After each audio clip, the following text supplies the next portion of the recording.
देव देश धर्माची सर्वश्रेष्ठ कर्माची आण घेतली रक्त सांडले जरी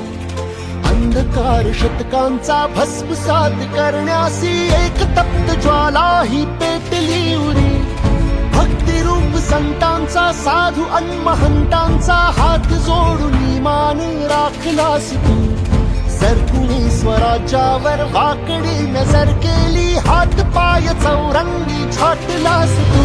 साष्टांग दर्शनाचा ह्या देव पूजनाचा हा दैव योग भाग्यात यावा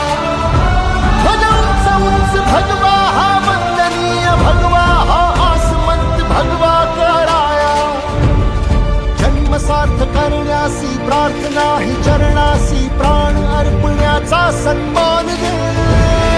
एक शस्त्र एक अस्त्र शूरवीर छत्रपती